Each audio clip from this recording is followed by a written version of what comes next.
আসসালামু আলাইকুম রহমতুল্লাহ ওবরকাতুহু। স্বাগতম প্লাস পিএলসি অটোমেশন টেকনোলজি। আজকে আমি এই ভিডিওটি নিয়ে আসার মাধ্যমে আমরা পিএলসির ধারাবাহিক টিউটোরিয়ালগুলো আমরা ধরার চেষ্টা করব। সেক্ষেত্রে আমরা বেসিক থেকে যে পিএলসিটা আছে সেই পিএলসিটাই ধরবো।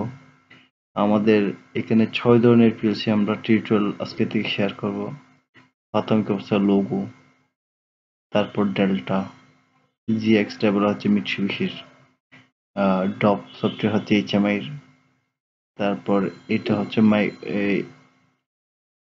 S7200 এর, এরপরে কেজিএল চাইলেস এর, এফ এফি উইন প্রো হচ্ছে আপনার প্যানাসোনিকের।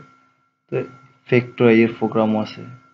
ইনশাআল্লাহ এই সবগুলো প্রোগ্রাম নিয়ে আমরা ধারাবাহিক একটি টিউটোরিয়াল করব।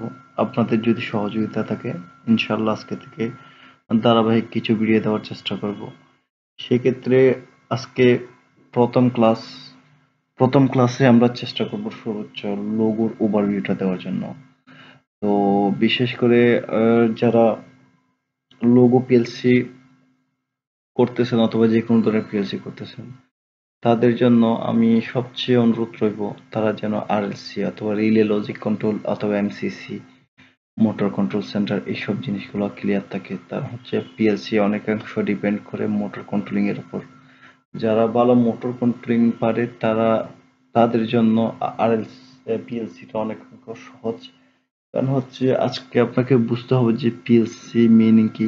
পিএলসি হচ্ছে প্রোগ্রামেবল লজিক কন্ট্রোলার। তাহলে এই পিএলসি দিয়ে আমরা মূলত জটিল কন্ট্রোলিং গুলা প্রোগ্রাম আকারে ঢুকাই ফেলে এর মধ্যে পাওয়ার ডায়াগ্রামটি ঠিক রেখে যত ধরনের প্রোগ্রাম আছে, কঠিন প্রোগ্রাম আছে সবগুলো আমরা এর মধ্যে ঢুকাই। তো আজকে পিএলসি সবচেয়ে সুবিধা হচ্ছে আপনার কন্ট্রোলিং জটিলতা নাই। এর মধ্যে দিয়ে আপনার টাইমার ইউজ হয় না, রিলে ইউজ হয় না, সবগুলো ইন্টারনাল, কাউন্টার ইউজ হয় না। আমি বড় একটা প্রোগ্রাম করব সেক্ষেত্রে আমি এই যে আহ, আমার অনেকগুলো টাইমার লাগতো, অনেকগুলো রিলে লাগতো, অনেকগুলো কাউন্টার লাগতো এবং ম্যাগনেটিক কন্ট্রোলকে এনওএনসি লাগতো, সেসব জিনিস লাগে না। জাস্ট আমার কয়েল সাপ্লাই দিয়ে আমার পিএলসি থেকে যে আউটপুটটা বের হবে সেই জিনিসটাই আমার পিএলসিতে ইউজ হবে। তো এর মধ্যে আজকের প্রথম ক্লাসটা আমরা জাস্ট পিএলসির হালকা ওভারভিউ দেওয়ার চেষ্টা করব।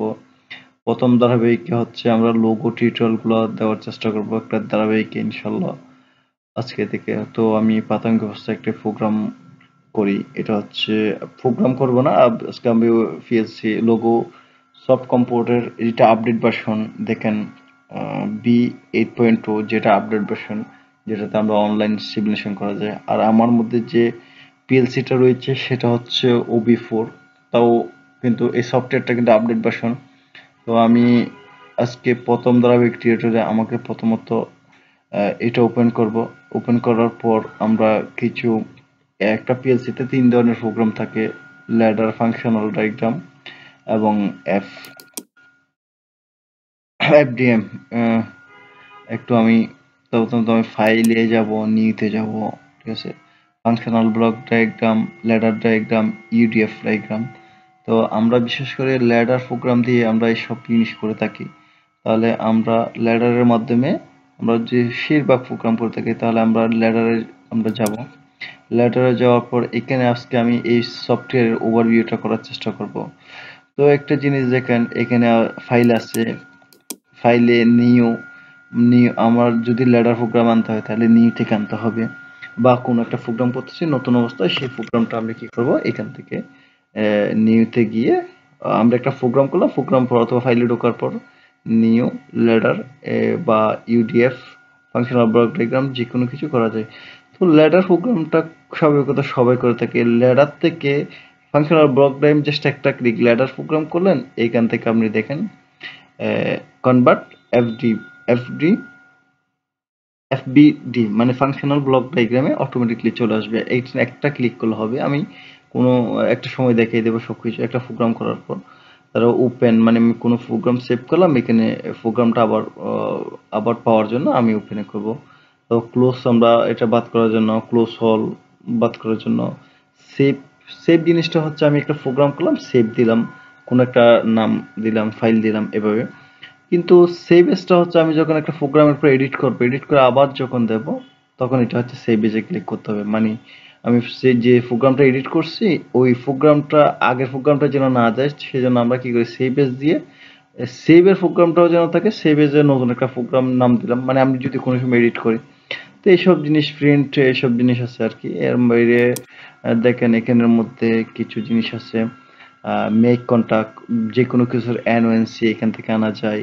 ব্রেক কন্টাক্ট মানে এনসি, যে কোনো কিছুর ব্রেক কন্টাক্ট, আর এটা এনসি, এনসি সিম্বল।